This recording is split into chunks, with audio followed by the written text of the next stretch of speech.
The Biden administration releasing new Title IX regulation changes. It includes this: preventing schools from restricting a student's participation in school programs or activities on the basis of their gender identity, even if that identity conflicts with their biological sex. So how do parents feel about it? What's the real-world impact? Nicole Neily is the president and founder of the Parents Defending Education. It's a group that's been leading the charge against some of these changes, and she joins us now. Nicole, welcome. Thanks for coming on today. What stands out to you about part of the Biden administration's proposals? Well, for me, the biggest thing is that this is a massive government overreach that is being done against the will of the American people. If these kinds of sweeping changes, overlaying sexual orientation and gender identity into the meaning of Title IX, was really what the government wants to happen, they should do it through Congress. This is not the kind of thing that can be done, as the Obama administration used to do, with a pen and a phone. This is a very sweeping change. It absolutely fundamentally changes the meaning of the law. And the fact that the Biden administration actually rolled out these proposed changes on the 50th anniversary in June of this year was really a slap in the face to all the female athletes and all the women who have tried to break the glass ceiling over the past 50 years and are now being lumped in with a bunch of biological men. Yeah, Title IX, again, originally encouraging female participation in sports, wanting to make it equal to their male counterpart. How does this play into the whole gender identity conversations and how that might change who's able to participate in biologically female sports?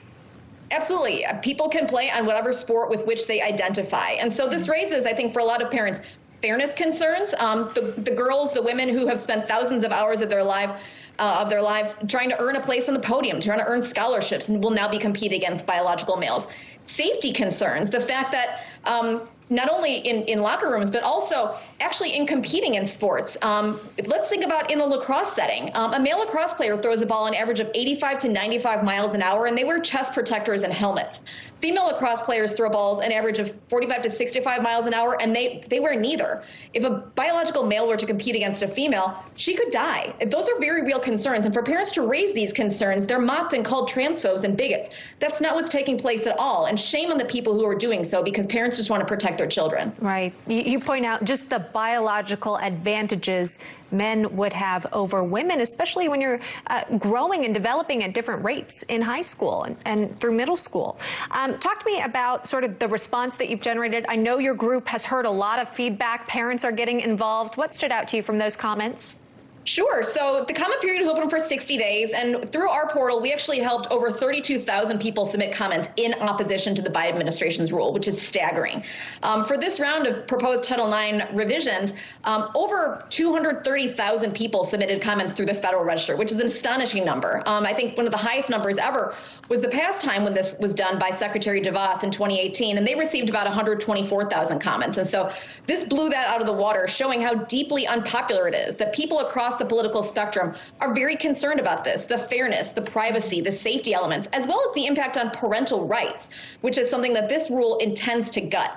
It intends to sacrifice the First Amendment on the altar of Title IX, and it intends to remove due process protections for students. And so there are so many problems with this rule. It was 700 pages when it came out. I mean, it's impossible to throw a dart and not hit a problem in this rule. You know, I'm curious if in part of the comments you received, if there were some solutions proposed as well.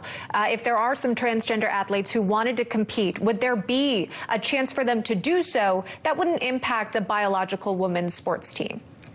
One thing we've seen floated a lot is maybe to have a third category of sports for transgender and gender non-binary individuals who want to compete on a level playing field against their own, but to not have those athletes compete against biological females. Okay. So that was one thing that came up. But definitely, I mean, the preservation of female-only single-sex spaces in locker rooms on overnight field trips is something that has come up a lot as well. People are deeply worried about that. Sure, of course. You'd want your daughters to feel safe when they're preparing for the game in the locker room ahead of that. Nicole Neily, thanks so much for joining us this morning. Important conversation. We appreciate you taking the time.